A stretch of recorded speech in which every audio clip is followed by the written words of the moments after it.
नमस्कार दोस्तों, मैं मुकेश प्रीत सिंह फिर से आपका स्वागत करता हूं आपके अपने यूट्यूब चैनल पर। आज हमारा टॉपिक है लिटरेरी टर्म्स। देखिए, रीड की जो सेकंड यूनिट है उसमें अनसिंग पोइम आती है एक, जिसके अंदर सिर्फ एक ही आपके टॉपिक था, फिगर्स ऑफ स्पीच, जो मैंने लास्ट वीडियो में कंप्लीट करवा दिया है। और जो लास्ट ईयर क्वेश्चन आए हैं वो भी उसमें मैंने बता दिए हैं, और उसका लिंक आपको ऊपर मिल जाएगा, लास्ट में भी मैं लिंक दे दूँगा। अब यूनिट स्टार्ट करते हैं। थर्ड यूनिट में आपके पास यहाँ 3 टॉपिक हैं, जिनमें से एक है लिटरेरी टर्म्स, जिसके 1 या 2 क्वेश्चन हर साल आते ही आते हैं, हर एक रेट के एग्ज़ाम में आए हुए हैं। तो देखिए, लिटरेरी टर्म्स 2 जगह यूज़ होती है, एक प्रोज़ में और एक पोएम्स में। प्रोज़ के अंदर ड्रामा, शॉर्ट स्टोरी, नोवेल और ऐसे में, और पोएम्स में elegy, sonnet, ode, ballad, lyrics इनमें। तो अपने सिलेबस में सिर्फ 4 है, 2 प्रोज़ है और 2 ही पोएम है। ड्रामा और शॉर्ट स्टोरी, साथ ही एलिजी और सोनेट। तो स्टार्ट करते हैं सोनेट से। और स्टार्ट करने से पहले अगर आपने चैनल को सब्सक्राइब नहीं किया है ज़रूर कर लें, साथ ही साथ बेल आइकन ज़रूर प्रेस करें ताकि आपको टाइम टू टाइम नोटिफिकेशन मिलते रहें। और अदर जो प्लेलिस्ट हैं वो आप प्लेलिस्ट जाके देखें चैनल पे, वहाँ आपको साइकोलॉजी की, हिंदी, इंग्लिश और एक्सेट्रा जो भी प्लेलिस्ट हैं वहाँ आपको मिल जाएंगी रीड से संबंधित। तो सोनेट देखिए, सोनेट क्या है? A poem of 14 lines is called sonnet. 14 पंक्तियों की, जो 14 लाइनों की एक पोएम है वो क्या कहलाती है? सोनेट कहलाती है। क्वेश्चन आ सकता है, the term sonnet is derived from the Italian word sonetto.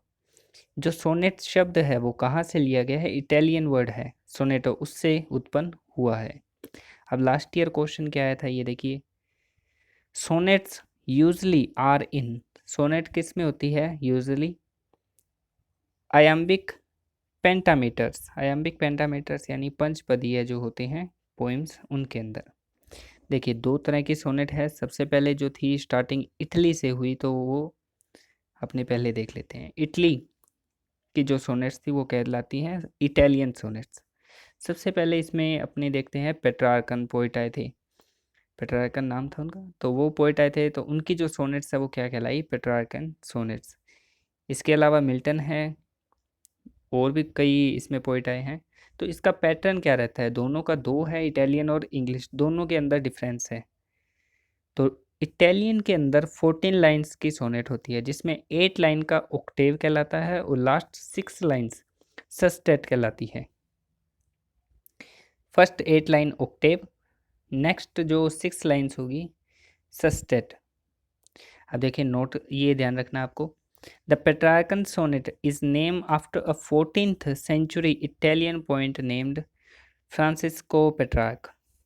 कि पेट्रार्कन सोनेट जो है वो 14th सेंचुरी के जो इटालियन पोइट थे उनके नाम पर रखी गई है, और वो पोइट का नाम था फ्रांसिस्को पेट्रार्कन। अब देखते हैं इंग्लिश सोनेट। इंग्लिश सोनेट जो है शेक्सपियर की मेनली अपने देखते हैं, तो शेक्सपियर पोइट थे, उनकी सोनेट क्या कहलाती है? Shakespearean sonnet. अब इसमें भी 14 लाइन्स होगी, लेकिन ऑक्टेव सस्टेट नहीं होगा, वो सिर्फ किस में था? इटालियन में। तो जो इंग्लिश सोनेट है उसके अंदर क्वार्टर और कपलेट होते हैं। क्वार्टर 4 लाइन्स का होता है, कपलेट 2 लाइन्स का। तो 4 लाइन्स के 3 तो क्वार्टर होंगे, टोटल 12 लाइन्स होगी, और एक कपलेट होगा 2 लाइन्स का। तो आपसे ये पूछ सकता है क्वार्टर में कितनी लाइन्स होती है? 2, कपलेट में, सॉरी, क्वार्टर में 4 लाइन्स और कपलेट में 2। शेक्सपियरियन सोनेट या इंग्लिश सोनेट के अंदर कितने क्वार्टर होते हैं? 3, और कपलेट कितना होता है? 1। अब शेक्सपियरियन सोनेट जो है या इंग्लिश सोनेट जो है वो मॉडर्न सोनेट भी कहलाती है। नोट, ये ध्यान रखना आपने, English sonnet was born out of the experiment of Petrarchan sonnet. ये जो पेट्रार्कन सोनेट थी उसके ऊपर एक्सपेरिमेंट से इंग्लिश सोनेट का जन्म हुआ या उत्पन्न हुई। फ्रॉम द पोइट्स, किन्होंने किया? लाइक सर थॉमस वाट, WYA आएगा, डबल एल लिख दिया, डबल टी है, एंड हेनरी हावर्ड। किन्होंने किया इसका एक्सपेरिमेंट करके? एक तो थॉमस वाट थे और एक हेनरी हावर्ड। आगे देखते हैं। सोनेट के अंदर इतना ही है, इसमें से क्वेश्चन पूछा जाता है। लास्ट ईयर का क्वेश्चन आपको बता दिया है, ये आया था, sonnet usually are in iambic pentameters. Option में था याम्बिक पेंटामीटर्स और 3 और ऑप्शन थे। अपने साथ साथ लास्ट ईयर के क्वेश्चन भी कर रही हैं। अब देखते हैं ड्रामा, इंपॉर्टेंट टॉपिक है। ड्रामा, दो तरह के ड्रामा है, कॉमेडी ड्रामा है और ट्रेजेडी ड्रामा है। कॉमेडी के अंदर अपने को पता है हैप्पी एंडिंग होती है, ट्रेजेडी ड्रामा के अंदर सस्पेक्टिव एंडिंग होती है, सस्पेक्शन के अंदर मूवी ख़त्म होती है। कॉमेडी के अंदर आपको एग्जांपल है as you like it, drama है एक, उसका नाम है मर्चेंट ऑफ वेनिस, सभी ने सुना होगा, ये भी एक कॉमेडी ड्रामा है। ट्रेजेडी ड्रामा के अंदर हैमलेट है, मैकबेथ है, किंग लियर है, ये तीनों और भी हैं। तो ये एग्जाम्पल दिए हुए हैं कि इनमें से आपको एग्जाम्पल देख के पूछ ले। अब देखिए शेक्सपियर जो थे उन्होंने 154 तो सोनेट्स और 37 ड्रामा लिखे थे। आगे बढ़ते हैं। Drama, the prose that consist dialogue, speech, action and various character is known as drama. Drama क्या होता है? एक प्रोज है, हमने पढ़ा है कि वो या तो पोइम्स होगी या प्रोज होगी, तो ड्रामा किस में आता है? प्रोज के अंदर शॉर्ट स्टोरी है वो प्रोज में आएगी, एलिजी और सोनेट जो है वो पोइम्स हैं।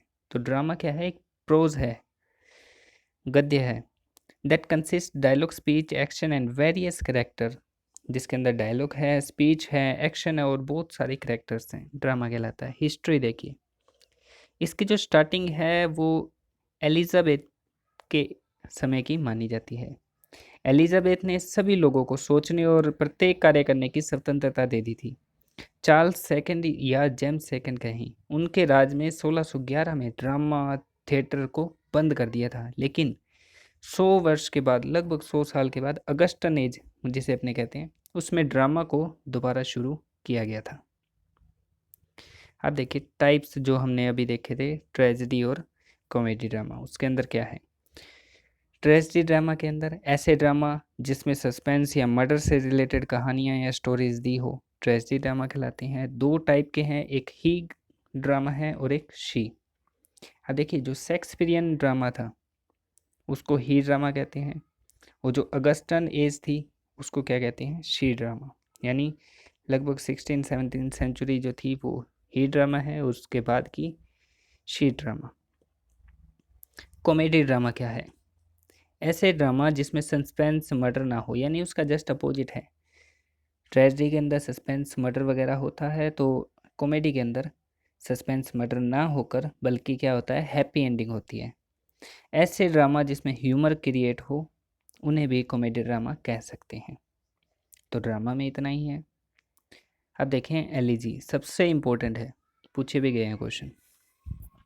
एलिजी में क्या है? मेन पॉइंट आप ध्यान रखिए। सबसे पहले एक ऐसी पोइम जो किसी क्लोज रिलेटिव की डेथ पर लिखी गई हो, कि अपने किसी की याद में, किसी की डेथ हो गई है और उसके रिलेटिव की याद में हम कुछ लिख रहे हैं पोइम, तो वो क्या कहलाती है? एलिजी कहलाती है। किसी एनिमल की डेथ पर भी लिखी हुई पोइम क्या कहलाती है? एलिजी। एलिजी एक मौनफुल पोइम है। मौनफुल क्या होता है? मौन होता है शोक, मौनफुल शोकाकुल या दुख प्रकट करने के लिए अपने कहें, तो एलिजी एक दुख प्रकट करने वाली पोइम है।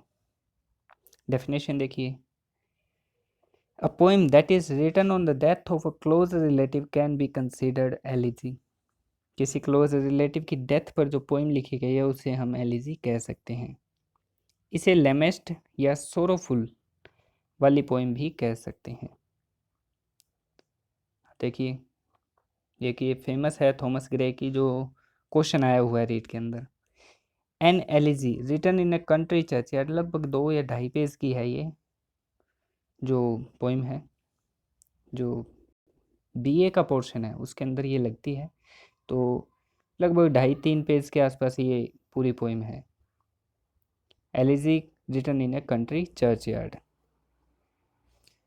किसकी है पोइम? थॉमस ग्रे की। तो ये आपको देखे पूछ लेगा कि थॉमस ग्रे की ये पोइम क्या है, एलिजी है या क्या है? तो एलिजी नाम में भी है। ठीक, आगे देखते हैं शॉर्ट स्टोरीज। लास्ट टॉपिक है काइंड ऑफ स्टोरीज। दो तरह की है, एक तो पैराबल है और एक फेबल है। पैराबल का लिटरेरी मीनिंग जो शाब्दिक अर्थ है वो क्या है? मोरल स्टोरीज, जिसमें मेन कैरेक्टर क्या होता है? लिविंग होता है, सजीव कह लो आप। फेबल के अंदर क्या है? काल्पनिक। फेबल मतलब काल्पनिक। लिटरेरी मीनिंग है, शाब्दिक अर्थ इसका शॉर्ट स्टोरीज, जिसमें मेन कैरेक्टर जो है नॉन लिविंग होगा, निर्जीव होगा। तो जैसा कि इसके नाम में ही है कि ये कैसी है, फेबल है यानी काल्पनिक है। अब देखते हैं आगे। जब कोई पास्ट इवेंट प्रेजेंट में बताया जाता है तो वह अपने आप में क्या बन जाता है, स्टोरी बन जाता है। एक ऐसी प्रोज राइटिंग जिसमें केवल स्पीच का प्रयोग किया जाता है, a prose that is formed in the form of a speech is known as story। तो इसी के साथ ये ख़त्म होती है। बस इसमें आपने ये ध्यान रखना है कि स्टोरी जो है, शॉर्ट स्टोरीज़ वो दो तरह की है स्टोरीज़, एक पैराबल होती है और एक फेबल होती है। आपसे ये पूछ लेता है कि शॉर्ट स्टोरी जो है वो किस टाइप की है, तो वो कैसी होगी, फेबल।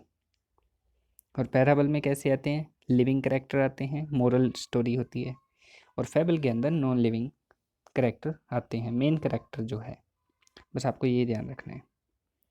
और जो मोस्ट इम्पोर्टेंट क्वेश्चन बनेंगे वो एलिजी से या सोनेट से, शॉर्ट स्टोरी से इतने क्वेश्चन नहीं आएंगे। तो आप इसमें सोनेट में ये ध्यान रखें कि इटालियन की जो स्टार्टिंग है वो इटालियन से स्टार्ट हुई थी, और उसके बाद क्या आई थी, जब उसमें थॉमस वाट या जो हार्वर्ड थे उन्होंने एक्सपेरिमेंट करके क्या बनाई थी, इंग्लिश सोनेट बनाई थी। दोनों के अंदर 14 लाइन्स होगी सोनेट के अंदर, चाहे इटालियन हो चाहे इंग्लिश हो। इटालियन के अंदर 14 लाइन्स में 8 लाइन का ऑक्टेव होगा, 6 लाइन का सस्टेट होगा, पहले ऑक्टेव फिर सस्टेट। इंग्लिश सोनेट के अंदर 3 क्वार्टर होंगे और एक कपलेट, क्वार्टर 4 लाइन्स के, कपलेट 2 लाइन्स के। और इंग्लिश सोनेट को ही मॉडर्न सोनेट भी कहते हैं। और sonnets usually are in iambic pentameters, ये ध्यान रखना है। 40 लाइन्स होती है इसके अंदर। और ये जो सोनेट वर्ड है, टर्म है जो, ये इटालियन वर्ड सोनेटो से ली गई है। बस आपने इतना ध्यान रखना है। तो इसी के साथ आज का टॉपिक खत्म होता है। वीडियो कैसी लगी ज़रूर बताएं, चैनल को सब्सक्राइब करें, बेल आइकन प्रेस करें। साथ ही साथ साइकोलॉजी की हिंदी इंग्लिश की जो प्लेलिस्ट बनी हुई है उसमें भी जाकर आप ज़रूर विजिट करें, और टेस्ट सीरीज भी अपलोड की गई है। Thank you.